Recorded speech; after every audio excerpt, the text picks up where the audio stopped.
Hey guys, Attorney Walter Hnot. Now I'm going to go right into this video, and the basic thing that you need to understand is that I was doing a little bit of light reading, not enjoyable reading, but I mean a reading nonetheless. And what happened was I noticed that today on the Office of the Chief Actuary's Estimate area of the Social Security Administration's website, so like, where they post news and stuff, January 31st, 2023, developers of proposal Gwen Moore, subject, the SSA uploaded basically onto their site, essentially that the estimate of the financial effects of Social Security on the Social Security Enhancement and Protection Act of 2023, they were introduced to Congress on January 31st, 2023 by Representative Gwen Moore. Now, I know what you guys are thinking. Sounds like another bill about Social Security benefits. Maybe it's got some good stuff in it. It has some stuff. It's older stuff. They keep submitting it every year. It's not going through. Now, let me explain what's happening here. Okay, Gwen Moore, this person right here, basically submitted this bill. Now, if we go specifically over to congress.gov for what they have for that bill, give me a moment, I'll find it right here. This is the 2021 to 2022 submission for that bill. And what the bill has in it, and I'll go through it real quick. Howdy Slatherings. I'll read to you exactly what it says. The bill increases certain Social Security taxes and benefits. Under current law, Social Security has taxable earnings base, which refers to the maximum amount of a worker's earnings that are subject to Social Security payroll taxes, right? It's around $160,000 right now in 2023. Additionally, taxable earnings base serves as a maximum amount of earnings used to calculate a worker's Social Security benefits. So what's happening is this taxable earnings base and the maximum amount of earnings used to calculate a worker's Social Security benefits, they want to change it. They want to look into essentially how they can modify, do this, do that. But the bottom line is that they want to raise that so that instead of just being 160K, they can continue to tax people all the way through so that if somebody made $1 million of earned income, they could tax essentially all $1 million of it and not just 160,000 of it at the 12.4 rate. But it doesn't just stop there. What the bill also wants to do is the bill gradually wants to increase the Social Security payroll tax from 6.2% to 6.5% over 6 years. Now, the point of this, which is important to understand, is that millennials are earning less than prior generations as to where they should be on, the achievement poll. Millennials are financially just totally monstrously, horrifically not doing well because our student loans were set up in a manner, and if you're old enough like I am before the government was able to step in to go ahead and then take over the student loans. Thank you, Shirley, for the $1 or for the 99 donation. I really appreciate it. Love it with the little doggy. Indeed, I have Shadow right over here. Awesome. So basically what they're saying is we need to tax the working class, which, a chunk of that are the millennials, more money up to from 6.2%, 6.5%. And remember, they split it usually for people who are employees. So instead of, 6.2, 6.2, it would bump up to 6.5, 6.5, right? So then you would end up essentially with not 12.4% being taxed out of your earnings, but rather 13% out of your earnings. So essentially what we're talking about is, 6 and 6, 12.5.5, another one, you get 13.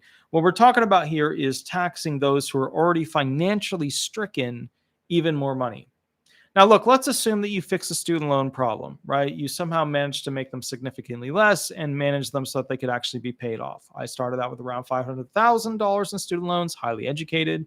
I'm now down to about $300,000, which is pathetic, sad. And when people go on these like financial reports, these like financial talk shows and like, oh, I can't pay off $100,000. I'm like, dude, try 5 times that. Try 5 times that.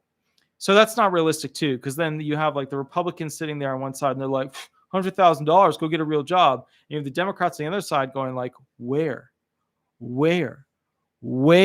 are these real great paying jobs? Where, So that's the back and the forth that happens. And then basically what happens as a result of that is that the millennials, my generation, We just get ripping pissed in the middle of the night. We wake up hating everybody, and that's where we're at. That's where we're at. All right, cool. Now that we've talked about that, here's what they said. This bill gradually increases the Social Security payroll tax rate from 6.2% to 6.5% over 6 years. It also phases out the taxable earnings base, thereby applying the payroll taxes to a greater amount of workers' earnings. Catch that one? I'll read it again. Thereby applying the payroll taxes to a greater amount of workers' earnings, right? They're getting rid of the taxable earnings base. I'll do a whole video on that. And revises the method to calculate a worker's Social Security benefits to account for earnings in excess of the taxable earnings base, right? It's that 160,000 yada yada plus thing. All right, cool. So what we're saying here, what we're getting at here, is that essentially they're going to be massively taxing future workers, including my generation, people a little bit older than me, people a little bit younger than me, a lot more to pay for Social Security benefits because, as you know, the trust fund isn't doing well. Okay. Other changes to benefits include this third file paragraph from the Congress website. Other changes to benefits include establishing a new method to calculate benefits for lifetime low earners and increasing benefits for certain beneficiaries on account of long-term eligibility. In addition, an eligible child of a retired, disabled, and deceased worker may continue to receive benefits through age 26, provided the child is a full-time student. So I have to go through this bill and really read into it because I'm not sure exactly where they're going with that. But the first thing my brain says is, are we just talking about disabled little children? Are we talking about eligibility for a child where instead of just being 18 to 22, because remember, you can keep within that legal system through 18 or 22 if they're still in high school, and trying to graduate, But basically, what they're saying here is, in addition, an eligible child of a retired, disabled, or deceased worker may continue to receive benefits through age 26, provided the child is a full-time student. I think what they're talking about here is extending it from 22 to 26, where they can keep getting those benefits. But if they're talking about, I still have to read the bill in total, essentially that a disabled adult child won't be able to continue onward for the rest of their life receiving DAC benefits, like where between 18 and 22, you can go ahead and, basically tap into your parents, right? Get their Title II benefits on top of your benefits for being disabled, then that would be super shitty. So I'll have to do a whole video on this particular bill. It is the Social Security Enhancement and Protection Act of 2021, and then they did 2022, and now we're in 2023. But the point is, so here's what they do in Congress, which frustrates me a little bit. They all take everybody's ideas, wrap them slightly differently, and then keep submitting them, and then sell to you guys the brilliance of their idea, right, that they've been advocating on behalf of you. Yet we shouldn't be gauging them on what they submit. We should be gauging them on what they get passed, right? We don't do that. So I'll do a whole video basically on what this submission was. It's on the SSA website. I first came into the knowledge of it because I was reading basically the Office of the Chief Actuary from the Social Security Administration. I'll just read you a little bit of the details from it so that you have an understanding of it, and then we'll go ahead and transition to the next video. But here you go. Dear Representative Moore, right? That's if you're just joining the video, that's this person right over here. This is the rep who basically submitted it right there. So, dear Representative Moore, I'm writing in response to your request for our estimates of the financial effects on Social Security of enacting the Social Security Enhancement and Protection Act of 2023, which you introduced today. Today is the day right now, January 31st, 2023. The estimates provided here reflect the intermediate assumptions of the 2022 trustees report. So what they're doing is they're using the ideas and the forecasts in the 2022 report as the forecast going into 2023 if we applied her bill. The bill, hereafter referred to as the proposal, includes 6 provisions with direct effects on the Social Security trust funds. We've enjoyed working with Caroline Frauman of your staff, the estimates and analysis. Just so you guys know, I don't know if you guys know this or if you've read a bunch of these, but they follow the exact same layout over and over and over when they're doing their introductory yada yada. There's always something in here. There's always something in there that's like, we enjoyed working with blah, blah, blah, blah, blah, person of your staff, blah, blah, blah, blah. They do the same thing over and over. All right, so the estimates and analysis provided here reflect the combined effort of many in the office of the chief actuary, right? But most particularly Karen Glenn, Daniel Nickerson, Kyle Burkhalter, Anna Kurgesina, Chris Chaplin, Katie Sutton, and Tiffany Bosley. If I butchered your name, I'm sorry. The enclosed tables provide estimates of the effects of the 6 provisions on the cost, income, and combined trust fund reserves for the old age survivors and disability insurance. So what they're talking about there is essentially, you got your retirement, your disability trust funds. Okay. As well as an estimate on the effects on retired workers' benefits levels for selected hypothetical workers and effects on payroll tax levels. In addition, tables 1B and 1BN provide estimates on the federal budget implications of these 6 provisions with direct effects on the OASDI program. When you hear OASDI, what they're talking about is basically retirement disability. Okay, so combination there. We estimate that the enactment of these provisions would extend the ability of the OASDI program to pay scheduled benefits in full and on time for an additional 24 years. So what we're really getting at is raising taxes. We're basically raising what types of funds can be used for taxes. We're changing the math to make it so that people get less money and more money goes into Social Security benefits. We're basically heavily taxing the person right now, the millennials, who essentially are not doing well. But it would extend the trust funds another 24 years. That is, the date of the projected depletion of the combined OASI and DI trust fund reserves would be moved from 2035, although they're realistically saying it's like 2033 to 2034, but maybe 2035. But anyway, under the current law to 2059. So they're saying if they do all these tax changes and massively, and it is a massive and heavily tax essentially these workers right now even more, it'll move it from these things running out in 2035 to 2059, assuming enactment of the proposal under the intermediate assumptions of the 2022 trustees report. So what they're saying is under the 2022 report, the forecast that they figured out, it will last that much longer. All right, now it goes into basically these provisions. I'll just go through them real quickly. That way you know what they are.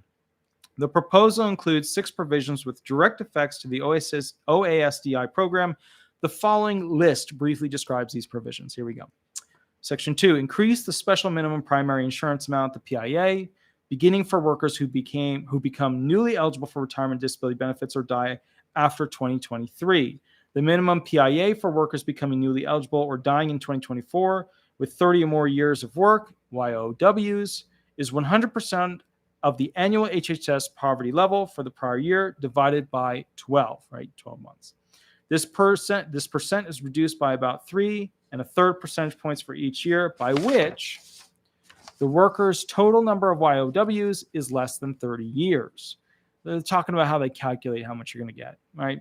With no minimum benefit for 10 or fewer YOWs. A worker's number of YOWs is determined as the number of earned quarters of coverage, excluding quarters earned in years selected as YOWs based on a child care, divided by 4, ignoring any fraction, plus up to 5 years where the worker provided care for a child who was under age 6 and residing in the worker's home. So they give a little benny to basically those who have to do child care. Okay, throughout the year. For workers becoming newly eligible or dying after 2024, so right, this gets enacted, 12 months later, 2024, the rules change.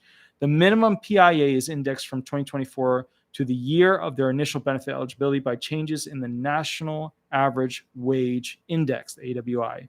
The minimum PIA is increased by the COLA after the year of initial eligibility. So what they're saying is they're going to change the math as to how much you're going to get, and then it will increase from there based off the cost of living adjustment.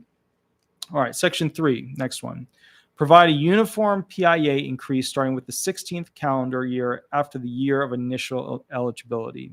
The PIA increase is specified percent of the PIA of a worker with the same year of initial eligibility having career average earnings equal to the AWI in years through the year before initial eligibility. The benefit increase phases is in at 1% per year beginning with the 16th calendar year after the year of initial benefit eligibility, and is fully phased in at 5% beginning with the 20th calendar year after the year of the initial benefit eligibility.